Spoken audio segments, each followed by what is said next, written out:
One day you're directing a voice actor in the role of a Mandalorian. The next, you and that voice actor are teaming up to create an entire new galaxy of stories for Star Wars. They're the busiest people at Lucasfilm. You know them. You love them. Give it up for Jon Favreau and Dave Filoni!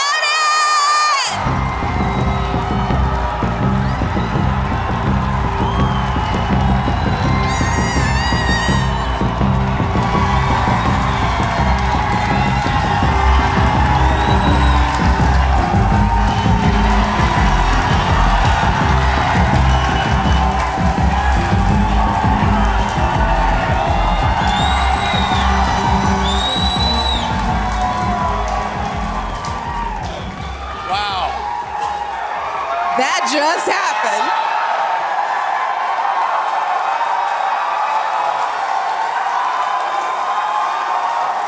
I think you guys are a little excited, huh? All right. Thank you guys for your excitement. I feel like you should bow.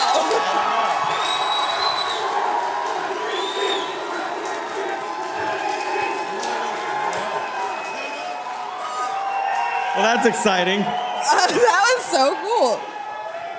Well, I told you guys it was going to be good, and I don't like to fib, so here we go. The cage. Gentlemen, thank you so much for joining me. It is an absolute pleasure to have you here. Thank you, thank you.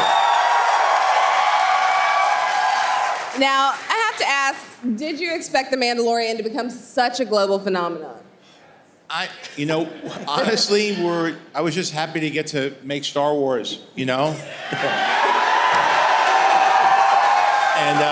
Dave and I were working on it. It was a small project at the time because there were movies happening and there was a lot going on in Star Wars, and we were small, and Disney Plus hadn't even launched yet, so we had no idea it would become such a big cultural presence. Especially the characters, especially, Mandalorian and Baby Yoda are everywhere. So I think we really benefited from iconic characters, but I think also people really, it felt like people really connected with those characters at a time when, a lot of us were locked inside, we didn't have a lot to do, theaters were closed, and so these little stories started popping up in people's homes, and thank you to everybody here for signing up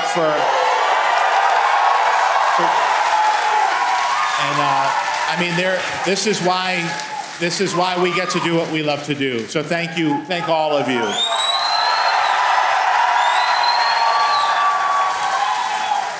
Now, in this era of spoilers and leaks, how do you keep exciting reveals like, I don't know, Grogu, the return of Luke Skywalker? How do you keep those moments secret up until the moment they air? It's really, really difficult. We don't even tell most everybody on set what's going on all the time, and that's not always as intentional. We come up with little code names and things. I think we think of how we would have felt deceived as fans ourselves and try to think like that, and smart a fox by being a fox, right? It's like trying to wrap Christmas presents with everybody running around the house. So and then we forget sometimes that people coming in, like Rosario, didn't even know that she was in a scene with Luke because we kept calling him Plo Koon, which... That was his nickname. When we made that the code, remember we thought, well, that makes sense because people think that I would bring him back because people know I like that character, but, and I like...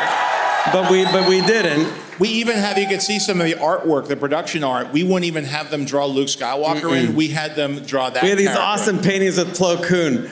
And I'm like, I only get to see this. No one else got to see this. We thought of putting them in, though, at one point. We even had a CGI head from that character so that when you saw the dailies or the editing room, it looked like that was the characters. We actually paid for visual effects that we didn't use just to fool people who are working on the show. I think that was well worth it, and there was a lot of surprise. Also, speaking of return characters, the hat is back. Oh, well, I'm shooting now, so I wear this more when I'm just so you all know, Dave is actually just began the Ahsoka series. He's directing. So they're filming right now, and he drove all the way here, and as soon as he gets off stage here, I think you have one more panel, and then you go all the way back to Manhattan Beach to film. I gotta be there. We couldn't miss this. It's the most fun every day. I can't even tell you. I will say, seeing the chair and the hat on it the other day Cool. was a very exciting moment. Now, if you had to pick, what is your favorite part about making Star Wars? Besides the fact that you're actually making Star Wars. Yeah, that's hard. I don't know. The answer's in the question. I know. I mean, it was, I was an usher in a movie theater when Return of the Jedi was in theaters, and I was there watching from the audience. And it's always something I loved and always worked its way into like little mentions and other things I've written or done. But just for all the stars to align that I would be able to write a story and that we would have a medium to do it in, and to have Kathy and everybody at Lucasfilm be open to me bringing an idea to them. And then also the big part is me and Dave getting to know each other. From all the way back at Skywalker Ranch when I was mixing Iron Man, he was making Clone Wars. And I was the first person not at Lucasfilm to see Clone Wars. Yeah, that's right. And I said, if you ever need an extra voice role, and that's how I ended up being a put you right Mandalorian. in. Yeah. I think the way to explain it for me is like, I sit down at a computer and I write a story. I write a moment. And I talk to John, I say, I think Ahsoka could know this kid's name because she would be able to speak somehow with him that only a Jedi could intuit. And then you write that scene, and there's trees and a creek, and Mando's there, and Grogu's there, and Ahsoka's there. And then you go over the costumes in great detail, and you talk about fabrics. You build this thing over several months leading up to a moment where you walk through the doors of a stage, and there's the forest, and there's the child, and there's Ahsoka, and she kneels down, and it's awesome. And I love it.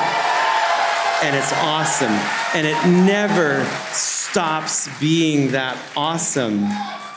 And it's the whole crew, it's everybody involved. It's not just one person, because we know the only person it really was George.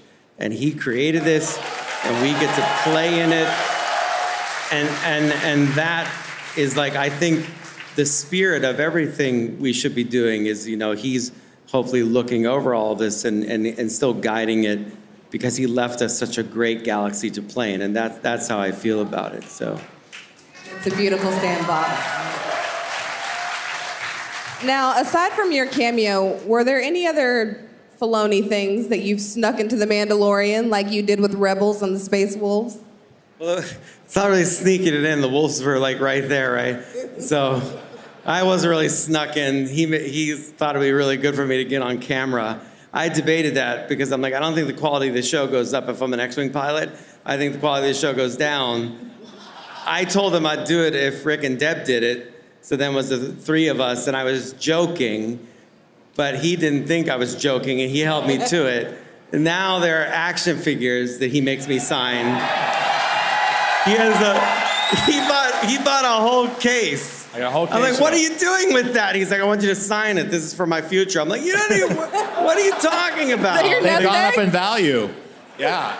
You think NFTs are good. This is the definition of a peg warmer. I'm sorry. I just don't see it that way. But no, I mean, there's all kinds of little things here and there. There's one thing I do in particular that I don't think anyone will ever see, but a lot of my influence comes from, obviously, George, and then George's mentor is Akira Kurosawa.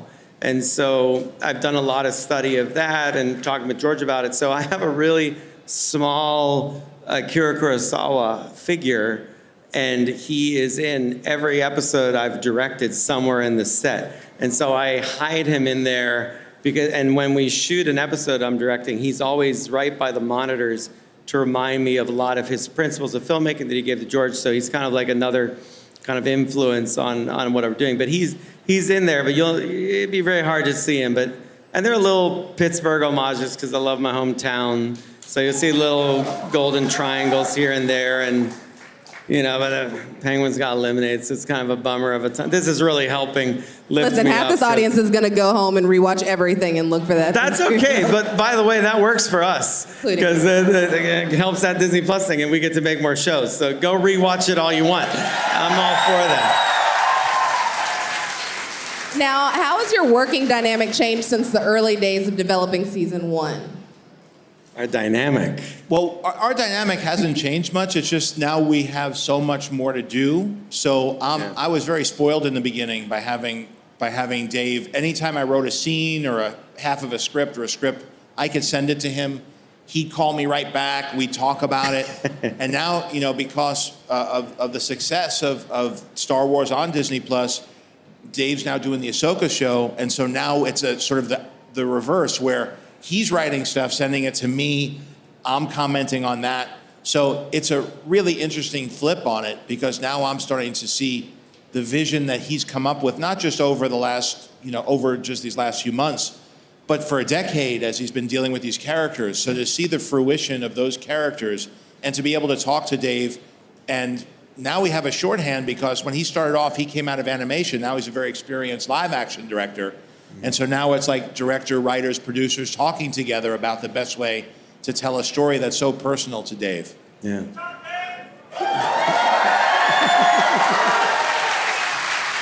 I cannot put into words what an exciting moment this is for me as a human.